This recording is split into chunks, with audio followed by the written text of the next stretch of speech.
Sherm Chester with you on this edition of the Seacoast Sports Forum podcast. And our guest today from the Seacoast Media Group and seacoastonline.com, where I get all my sporting news, Jay Pinsonnault is back. You were down in Florida, and Brandon did a great job filling in for you on the last program. You were catching some college baseball with your son. Yes, and I'm just glad that you asked me back and didn't have Brandon. It was like Wally Pip. I could have been Wally Pip. You know, he did a great job, and we were touching on the finals of both the hockey and the basketball here in the state of New Hampshire. And now you and I get to deal with baseball. Thank goodness. Spring is here officially on the calendar. The first game of the season is in the books. The Yankees had batting practice against the San Francisco Giants, and the Red Sox start their season in Cincinnati. So thank goodness we made it. Baseball is here. Baseball's back. Oh, now, did you catch the first game on Netflix with the Yankees and Giants?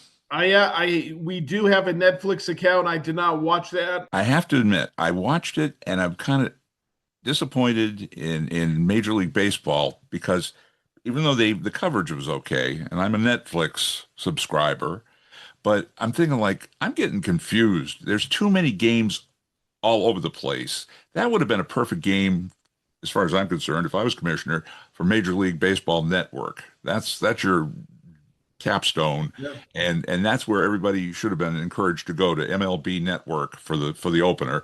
And then yet I didn't like the matchup. I mean, I know they throw back to when the Yankees and Giants played in New York City and the rivalry way back 15 years ago, but I would have preferred to see a classic matchup like the Yankees and Mets, if you're going to do something like that. Or let's do a rematch of the World Series since everybody plays everybody every year now. Let's do whoever played in the World Series last year. I like it.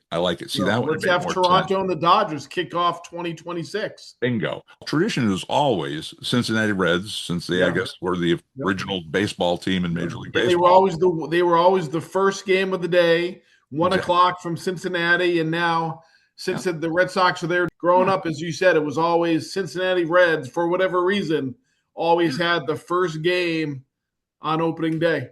And usually the current president was there or some representative of the government to throw out the first pitch of the season and all that. And I don't know, the only thing that bothered me about the whole thing with Netflix was I'm paying for a non-commercial version, and I was getting commercials just like watching on a regular network.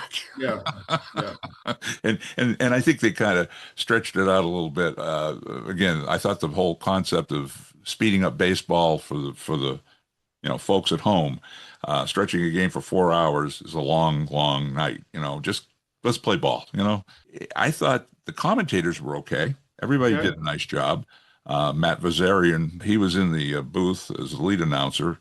Of course, I'm partial to our guys, especially Mr. O'Brien. But I don't know, it was okay. It was a spectacular as they want to do now. Netflix and Apple's getting involved, and I guess Prime Video. Everybody's going to have a piece of the Major League pie before it's over. But if you had a classic matchup, and that was a good one you came up with, start the season with the two that were in the World Series, or have regional like Yankees versus Mets, but always lead off of that Cincinnati game. I don't care. I mean, it's just a tradition, Yeah.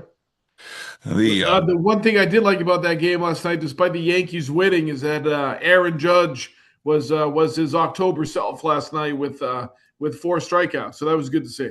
It figures I get him on one of my fantasy baseball teams this year. Wow.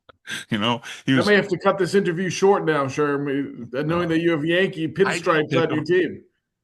I didn't pick him, my friend. It was a computer that did it for me. I preface what I'm going to say next with the voice of the Red Sox. Dave O'Brien is going to be joining us sometime in the near future. We'll get his take on the state of the Red Sox. But going into the season, what's Jay Pinsonnault's state of the Red Sox? I think the most impressive part of this Red Sox team as we begin 2026 is I can't remember potentially a stronger starting 5 rotation than what they have now here with Garrett Crochet, Sonny Gray, Ranger Suarez, Brian Bayo, and I was very surprised Conley early.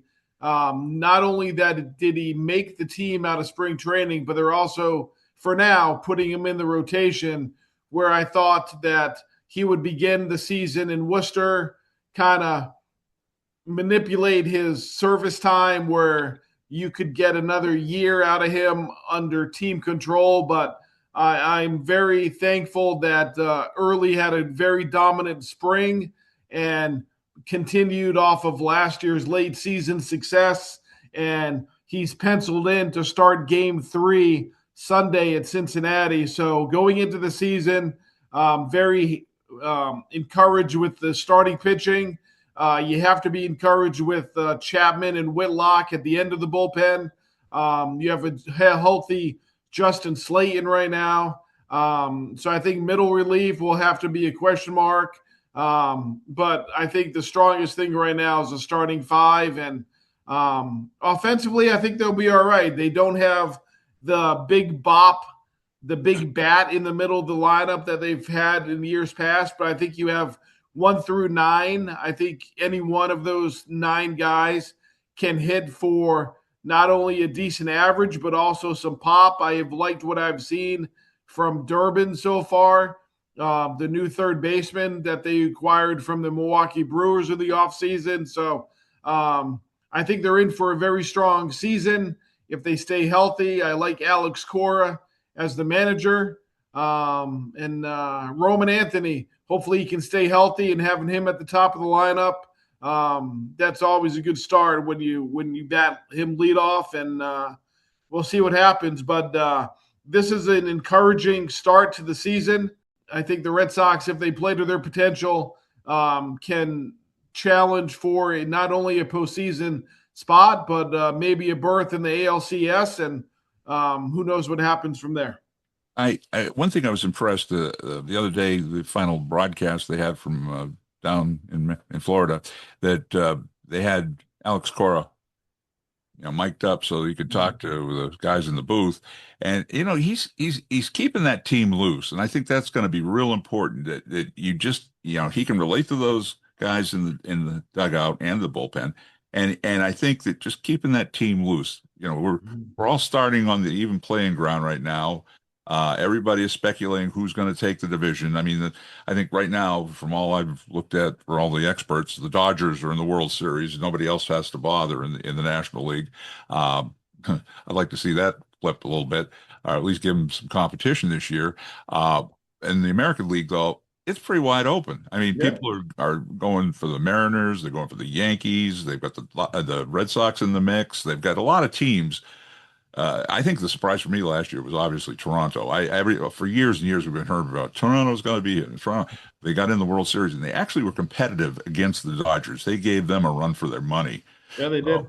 I guess my only hope is whether it's the Red Sox or whoever, it isn't just a one-sided, let's get it over type season. I want to see it be competitive right down to game 162, and the Yankees last night showing that they're going to be a factor this year, no doubt about it. And they probably don't have the firepower as far as the Dodgers are concerned. But on the other hand, I think the networks and Netflix and all these different venues that want to put them on the air, I think would love to see that West Coast, East Coast matchup. Yeah.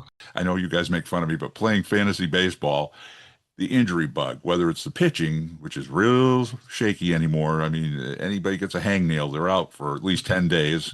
Yep. And, same thing with the batting. I mean, if a guy fouls one off his foot, they send him off for an MRI immediately because, it's not the old days when you just spit on it, rub it, and get back out there. It's a different animal because of the money involved, obviously. Right. I'm a traditionalist. When I go to a game, I want to sit there. I usually keep score. And a few times I've been at Fenway with real great seats right down front. We've had the corporate type sitting to our left and up and down, up and down, up and down, to the point where my son turned to the group and said, "Would you like me to go out and get you a keg?" Because we're on the end and having to get up every time. Yeah. That's one of my pet peeves at a game where you have a busy row and it's like constant up and down, and oh, sorry. Well, are you really though? Are you sorry? No, They I don't aren't. think so. Well, let's talk about before we get to the local level of baseball. Let's speculate on who you think is going to be involved down the road by All-Star time. Let's go by the All-Star game. I was kind of surprised looking at the favorites on DraftKings of who was going to win the World Series. I don't know if you've seen this, but the Red Sox are the sixth favorite to win the World Series Hmm. behind the Dodgers, Yankees, Mariners, Mets, Blue Jays, and the Red Sox come in at six. But that doesn't answer your question. The All-Star break, I'm going to go. You know what? The homer that I am with the hat I'm wearing right now. I'm going to go. The Red Sox are going to be. I don't know if they're going to be first in the division, but they will be in one of the playoff spots by the All-Star break. And I think I think the AL East will have three teams in the playoffs again, like they did last year: Yankees, Sox, and either Baltimore or Toronto, because Baltimore's gotten a little better this year with the signings they've had, and with Pete Alonso from the Mets going to the Orioles. So I'm going to say the Red Sox have a playoff spot at the All-Star break. Yankees will be on the outside looking in, but eventually they'll get there. And I think the Dodgers will have a will have more than a 6-game lead at the All-Star break in the NL West. Colorado's already been eliminated from the postseason. Before the season even started, Colorado's already been eliminated. I think San Diego has the talent. We'll see if they can bring it together. But I think Dodgers, San Diego, and who else in the Phillies are going to be all right. The Cubs are going to be all right. But I think the All-Star break, let's go Red Sox, maybe not in the division lead, but they'll have one of the 5 playoff spots. I like that. I like that. And crochet into the All-Star game, right? Crochet will be starting the American League. Also, will be starting for the American League in the All-Star game. Yes. Right. I like that. I Yeah. like that. I know he's got competition with Tarek in Yeah. Detroit and a few others, but yeah, let's Crochet will be there. He'll have. He's going to get his first of 22 wins for Crochet this year. 22-6 with a sub 3 ERA. Let's go around like a 2.6 ERA and a 22-6 record for Crochet for the season. You heard it here first. You heard it here first. We'll see if that's enough to get him Cy Young. That'll put him in the conversation with Scooble and whoever else will be in the Cy Young conversation. Yeah, Fried started the season off in a nice way for the Yankees, and so they've got they got some pitching talent there, and I know Toronto does. So it's going to be. I think the American League East is where it's at. I mean, yeah. I think that's the best. That's the best division in baseball, from top to bottom. You can make a case for all 5 teams: Yankees, Red Sox, Blue Jays, Orioles, Rays.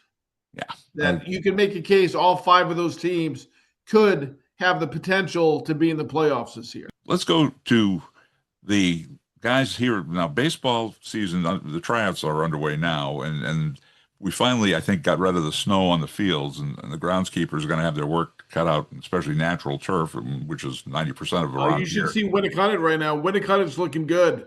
Really good. I will send you a photo of what Winnicott looked like last week, which will be even better now. Aaron Abood is probably he wears so many hats over at Winnicott, and I'm very pleased that both my boys have played for him. And the shape of his field, let's say this, Sherm, the shape that Winnicott field's in, he has already received phone calls from 2 Seacoast ADs hoping to have scrimmages played at Winnicott this year where Winnicott is not involved in.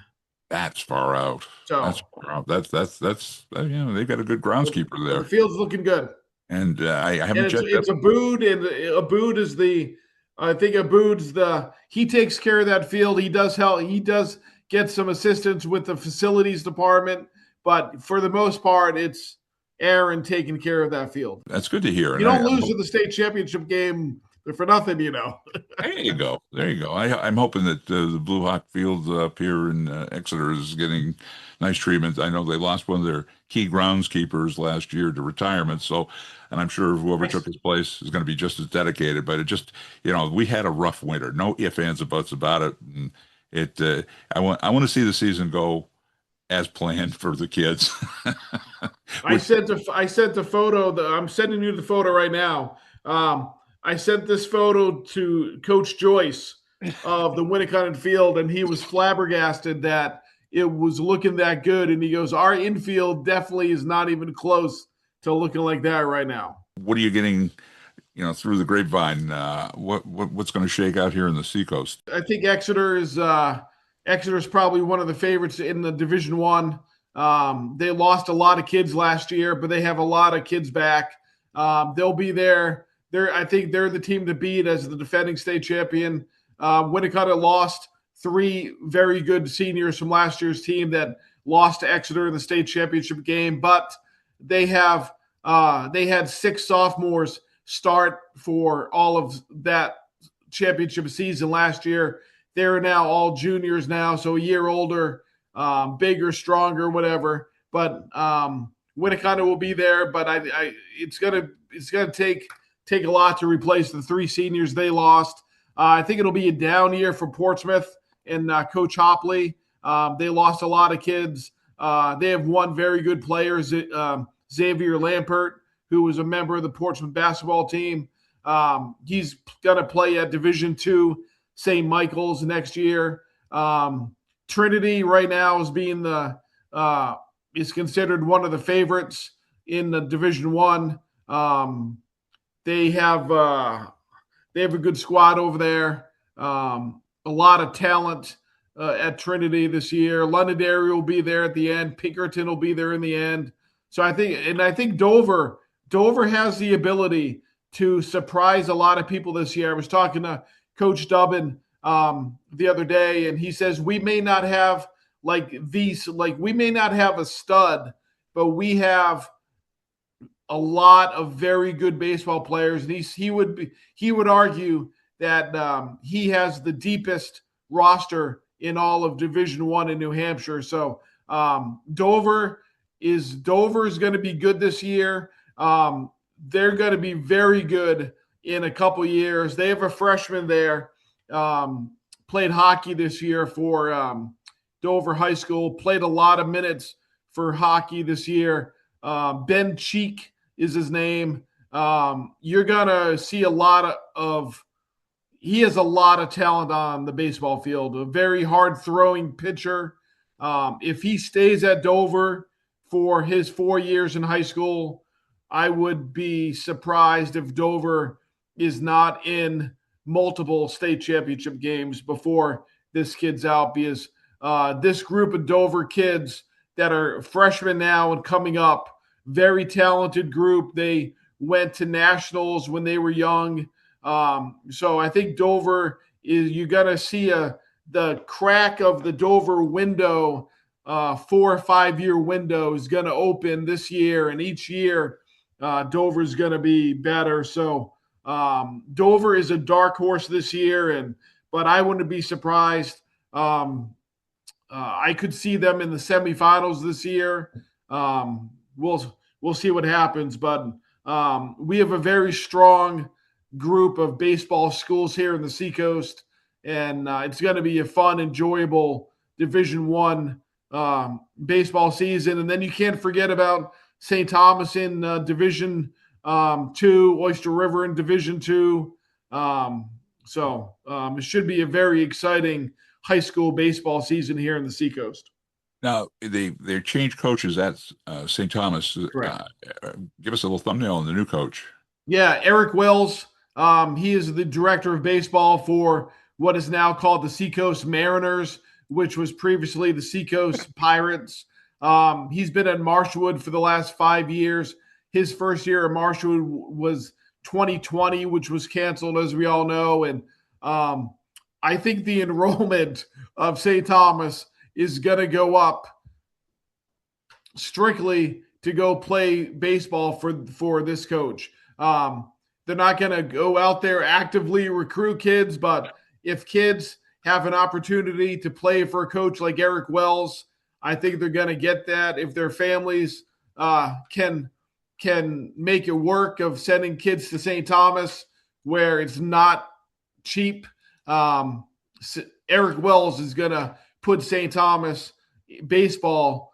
He's going to take what Carson's done the last 3 years and I think take that next step. And he will get the most out of every kid on that team. Both my boys played for him, and he's very direct.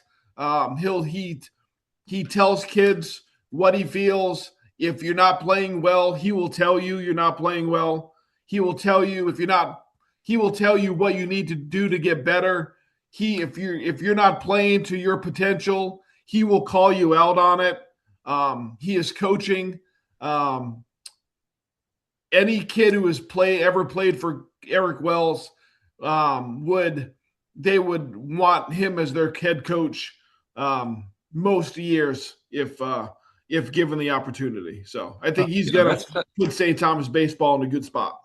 That's the type of coach that impresses me because a coach that wants to be everybody's buddy obviously is not going to work out, or a coach that just says, "Hey, so and so's not working out," he's going to be picking splinters out of his tush for the whole season. You want a coach that develops the talent, develops the skill set of whatever it is, a pitcher, a catcher, a fielder, whatever, or somebody at bat, and that's that you hit it right on the head. He's a great coach. He will take St. Thomas to the next level, and I believe St. Thomas is. I think Dave Morissette, the AD over there, is trying to get most of his sports to the Division I level, and I think baseball right now, if you put St. Thomas in Division I baseball, they may not be at the top of it, but they're going to be right there in the middle. And I know that we've scheduled St. Thomas as a non-Division I game the last couple of years. We have them on our schedule again this year for Winnicott, and it's always a great battle with them. And I think eventually St. Thomas will be in the mix for baseball on a consistent basis. You get the teams in the Seacoast, the equivalent of what we've been talking about, the American League East and Major League Baseball. And then when it comes to the National League, the Dodgers, you got the teams like Bedford, Pinkerton, Bishop Girton in Division I. Those are the guys that, they'll be there to try to be spoilers or to take the top. So we'll see how that works out with our guys. Yep, should be good. And you say our guys, but, hey. Yeah. The Seacoast. That's what matters to me. I wanted to ask you were down in Florida. You were watching your son play college ball. How did that go? Good. They were down there for 8 games. He has been, after throwing 1 inning in his first 2 years, he's at Western New England, Division III. They play in the conference of New England. So after throwing 1 inning in 2 years, he has been designated. He has been given the role as closer for this year. So he's gotten into a few games. He's done well. He's pitched well. He had a little bit of a bad luck pitcher inning last Saturday. We were able to go down there. They played a school out of Troy, New York, Robert Sage University, or Robert Sage College. So he had a 0 ERA going into that game. He left that game with a 4.76 ERA. It was kind of a tough luck inning. He's gotten off to a good start, and he's thankful. He loves playing baseball, loves his team, loves his school. So it's all good. All that matters, Dad. I'll tell you, I know I was in your position 100 years ago when my son was pitching, and I can tell you keep stats on him too. Yeah, it's all up here. When all you up figure here. out the ERA, you know you're keeping So, stats. yeah, because I wanted Speeds Witty. He had a 0 going into it, but that's the tough luck at the beginning of the season. You can have 3 or 4 good outings where you go scoreless, and then one inning like that where he was charged with 3 earned runs in one inning. That's what happens when your ERA goes from 0 to 4.76 in the blink of an eye. What do we got in the Seacoast Online that is going to be coming out baseball oriented in the next few days? Today we had a story published. York graduate, 1999 graduate Barb Tarpey. He spent 8 years as the athletic trainer at the New Hampshire Fisher Cats, AA affiliate of the Toronto Blue Jays. He was promoted to Buffalo in 2019. Then he went to the New York Mets for 3 years. Then he went to the Los Angeles Angels for 4 years, 24, 25. And then this past December, he was offered a athletic trainer position with the Los Angeles Angels at the major league level. So after 20 years of riding 14-hour bus rides in the minor leagues, he's now on chartered flights, living the dream in the big league. So that was very good for him. Was very happy for him. I first did a story on him back in 2000. I think it was 2004 or 5, where he was named like the single A Midwest League Trainer of the Year when he was with the Lansing Lugnuts.